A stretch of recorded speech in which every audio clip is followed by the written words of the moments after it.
السلام عليكم ورحمة الله وبركاته. كبروا منك قبضوا جرتوا بقي جراتني يروح ما أنتنا المان رمو هندنو أكو هسير بيتني كان أفوان لنا مبرباج سمالين كان مالي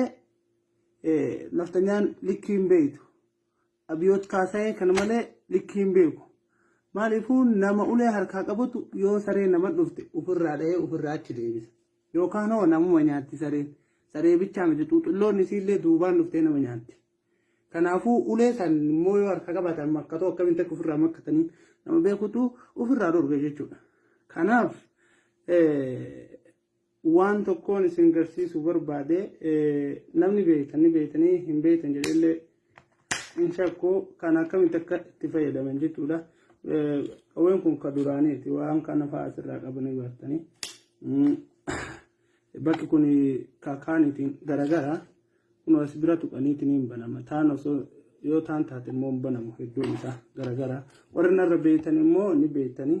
akkasumatti akkuma walirra jirtanii wal barsiifne jechuudha. Akkasi waan kana akkana bananii kunoo tana qaqqabaniitiin asiin tana banan akkanatti eegarii immoo ammallee waan masan qaqqabdanii asiin kunoo tana qabdanii kana ol dhiibdanii akkana keessaa baaftan. Askeetan eegarii illee kunoo tana gaffiddan kun asiin banamaadha kan akkana bantanii jechuudha.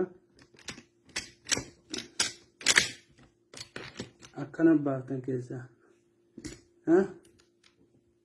as akkasii keessaa baaftan as dhuftan kunoo waan tana ni gartanii tana kunoo isiin dur wayita fayyaa qabdu akkanatti teetti anamma waan baneefi eegari akkana bantan kun akkana bantanii akkana deebiftan eegari kan akkana irraa fuutalla akkanatti baaftan irraa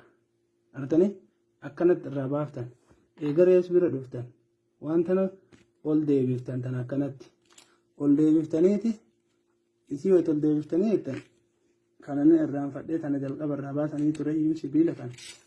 ila kana keessaa baasan kun kaasitti yoo xiyyiin rakkatteen keessaa baasanii eegari akkasii baaftanii mire kana irraa ol siisitaniiti akkana baaftan akkana deebi'a kunola kuni addaan hin ba'u eegari as keessa dhiqattan irra artan jechuu amma ni rarra akkuma reefitti baafnetti rarra awwala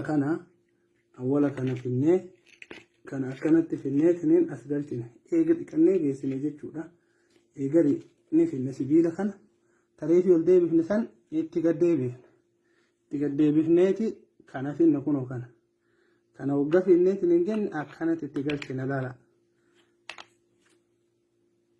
akkanatti finnee tan asii ol qixxeeffanneeti asii akkanatti ol galchina akkanatti cufna kana hin socho'u jechuudha. Amma waan hin socho'u eegarii hoo kam finna tana finneet asii galchina akkanatti kunoo qaawwa qabdi qaawwa isiin qabdu san keessa akkanatti galchina eegari akkasitti gala kun eega akkasitti galee kanatu gala eegari kunoo kun akkanatti asitti gala bakka kanatti akkanatti gala akkasitti galfattanii wagga jettan kana fiddan kana akkana fiddanii qawween marti ba'an tanan qabu ila waan tana yoo ka agartan taate ila kun waan harkaan qabu tanan agartanii mee kana martiin qabu waan kana akkasitti waan san qabdii eegaree immoo kan fiddanii ila bakka tana keessa muraa tana gartanii muraasii tana gartanii isaa achi keessa galchitanii mataatti seensiftanii tiniin eegaree immoo tareef isiniin jala xiqqoo asiisan akkanatti qabdanii akkanatti gala jechuudha. Arganii akkana gala amma rasaasni keessa hin jirtu kun akkana gadarkifamee eegarii immoo akkana ol deebi'a akkanatti jechuudha. Kun rasaasaa as bira jechuudha. Kanallee as biraan hiikan amma kun tabaraashaa wannaan isaa